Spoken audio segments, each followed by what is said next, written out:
தென்னாப்பிரிக்காவிற்கு 3 தலைநகரங்கள் ஏன்? ரகசியத்தை உடைக்கும் சுவாரஸ்ய வரலாறை பற்றி பார்க்கலாமா வாங்க.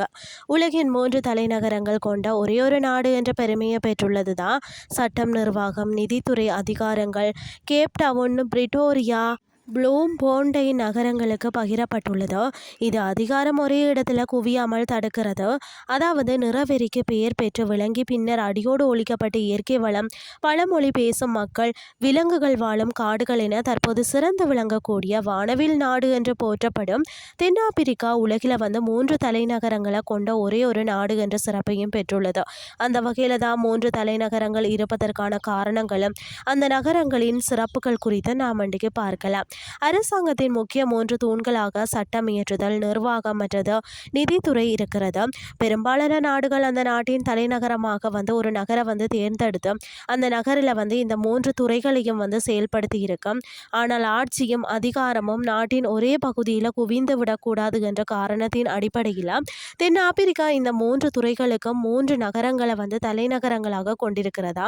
இத்தகைய தனித்துவமான அதாவது 3 தலைநகரங்களை கொண்ட ஒரே ஒரு நாடு என்ற பெருமையை தென்னாப்பிரிக்கா தட்டி செல்கிறதுன்னே சொல்லலாம். நாட்டின் சட்டங்களை இயற்றும் நாடாளுமன்றம் தென்னாப்பிரிக்காவின் கேப் டவுன் நகரில் இயங்குகிறது.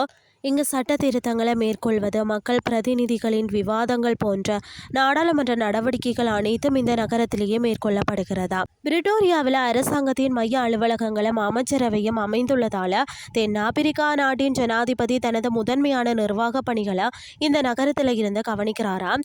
மேலும் இந்த நகரத்தில் பிற நாடுகளின் தூதரகங்கள் செயல்படுகிறதா. கொள்கை ரீதியான முடிவுகள் எடுக்கும் தலைமையகங்களும் பிரிட்டோரியா நகரத்தில் செயல்படுவது குறிப்பிடத்தக்கது. தென்னாப்பிரிக்காவில் பார்த்தீங்கன்னா ரோஜாக்களின் நகரம் என்று அழைக்கப்படும் ப்ளூம்ஃபோன்டைன் நகரத்தில் அந்நாட்டின் மேல்முறையீட்டு நீதிமன்றம் அமைந்துள்ளது. மிக முக்கியமான சட்ட போராட்டங்களும் இறுதி தீர்ப்புகளுக்குமான மையமாக திகழும் ப்ளூம்ஃபோன்டைன் எழில் கொஞ்சம் அமைதியான நகரமாக விளங்குகிறதுன்னே சொல்லலாம். 1910ஆம் ஆண்டில் அப்போதைய பிரிட்டிஷ் காலனி ஆட்சியில் வெவ்வேறு மாகாணங்கள் ஒன்றிணைந்து தென்னாப்பிரிக்க யூனியன் உருவானதாம். தலைநகரமாக எந்த பகுதியை தேர்ந்தெடுப்பது என்பதில் கடும் போட்டி நிலவியதாம். எந்த ஒரு பகுதிக்கும் கூடுதல் முக்கியத்துவம் கிடைத்து பாகுபாடு ஏற்பட்டு பிளவு விடக்கூடாது என்பதை கருத்தில் கொண்டுதான் 3 தலைநகரங்கள் திட்டம் உருவாக்கப்பட்டதாம். இதனால் அதிகார பகிர்வு 3 நகரங்களுக்கும் பிரித்தளிக்கப்பட்ட சமரச திட்டத்தின்படி 3 தலைநகரங்கள் உருவாக்கப்பட்டதா.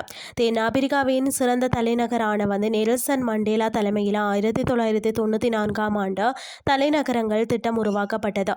நாட்டின் ஒற்றுமையை பறைசாற்றும் விதமாக 3 தலைநகர முறை அரசு பொறுப்பேற்ற பிறகுதான் தொடர்ந்து செயல்பாட்டில் இருந்து பின்பற்றப்பட்டு வந்ததாம்.